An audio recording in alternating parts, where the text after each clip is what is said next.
Alors, j'en viens maintenant, si vous voulez, au dernier point. L'au-delà de la séparation, un au-delà qui dépasse même la séparation la plus radicale qu'est la mort. Comment approcher ce mystère?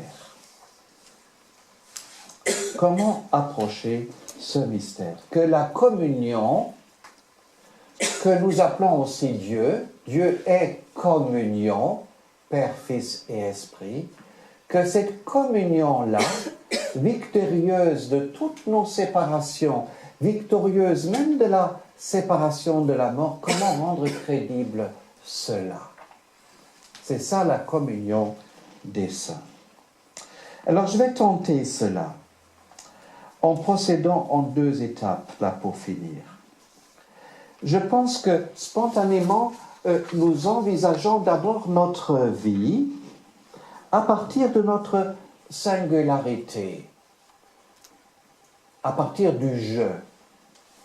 Et nous ne cessons d'oublier que les liens nous précèdent, que les liens nous précèdent. C'est peut-être un défaut aussi de nos sociétés individualistes. Qu'est-ce qui nous précède? C'est la langue d'abord qui nous précède. C'est les parents qui nous précèdent. Et c'est à l'intérieur d'une langue donnée, d'une culture donnée, qui existe de manière plurielle, que j'apprends à dire maman, papa, et appeler mes frères, mes sœurs, mes concitoyens, et de vivre et de parler et de dire ma parole. Donc, vous voyez, nous sommes précédés par le lien. Nous sommes précédés par nos liens. Nous sommes précédés par la langue. Et nous y réfléchissons jamais à cela. Parce que nous parlons. Mais le français est une langue, l'allemand c'est une langue qui va qui préexiste à mon existence et qui va subsister après et qui va créer un lien d'humanité, une pluralité de langues. La Bible a beaucoup médité là-dessus. Et donc, vous voyez, il y a ce paradoxe qui apparaît de nouveau. Nous sommes suspendus à nos liens qui nous font vivre, et les liens sont suspendus au sujet que nous sommes. Essayez de réaliser cela. Nous sommes suspendus aux liens comme à un pont, vous voyez, les piliers suspendus aux liens qui nous forment et qui constituent notre existence. Et évidemment, quand il n'y a plus personne, il n'y a plus non plus de langue, il n'y a plus non plus de liens. Donc les liens sont suspendus à nos existences.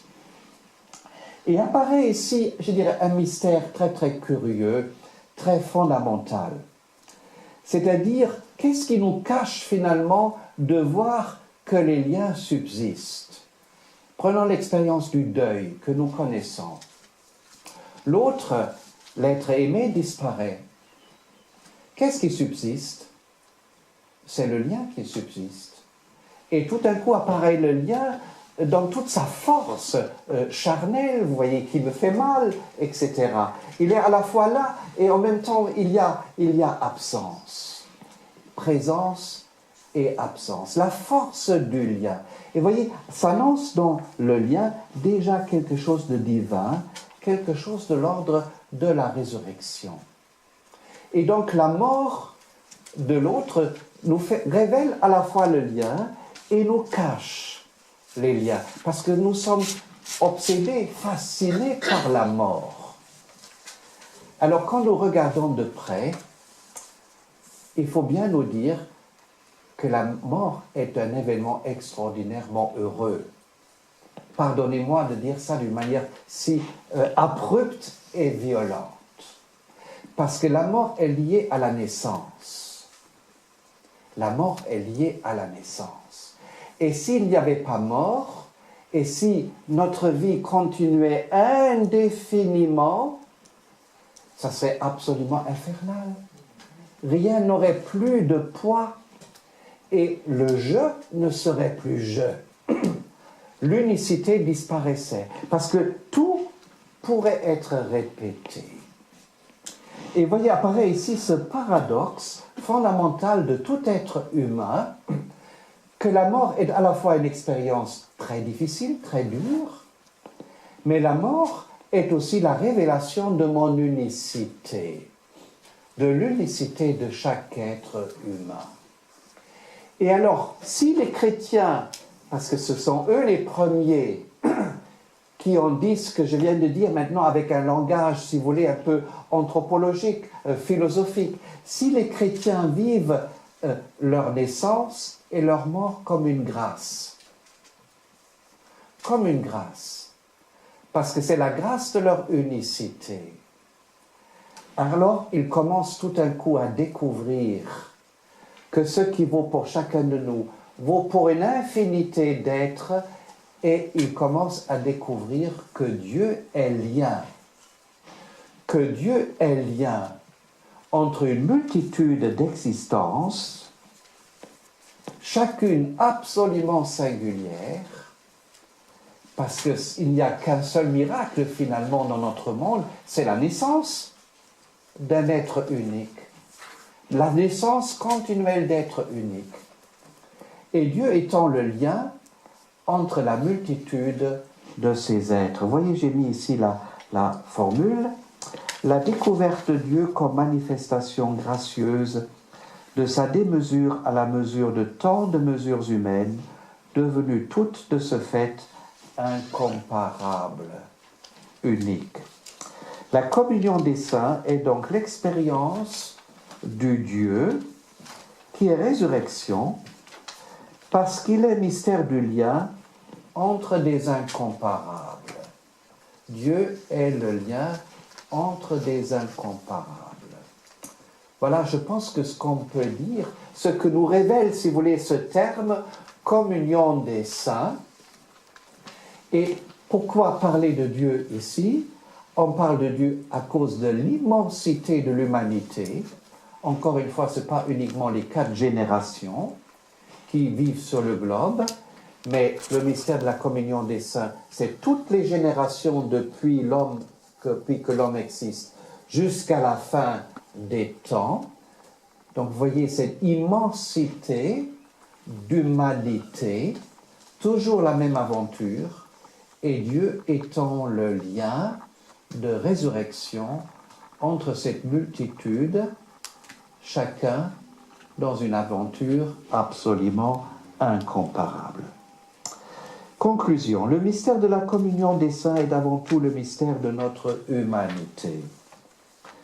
Nous découvrons que sur ce petit globe perdu dans un univers presque infini, l'humanité forme une unité, une communion, maintenue ensemble par un lien qui traverse toutes les générations, celle d'hier, celle d'aujourd'hui et celle de demain.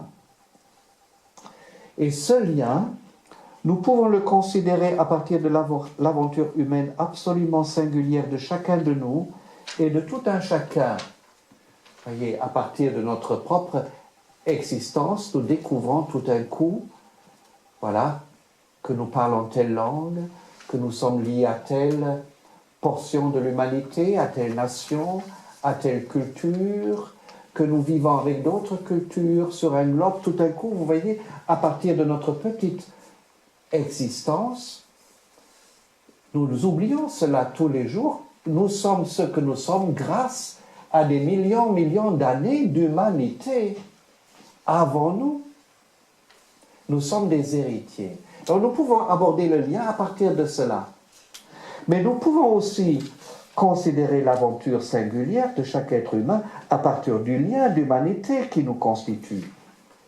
Et donc, vous voyez, à ce moment-là, le lien d'humanité qui nous constitue, on chante la litanie des saints, et c'est une petite manière, même grandiose en même temps, une fenêtre ouverte sur le lien d'humanité depuis Adam, Abel le juste, jusqu'aux derniers êtres humains.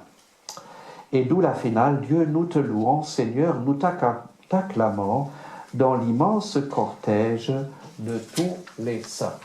Merci beaucoup. Merci.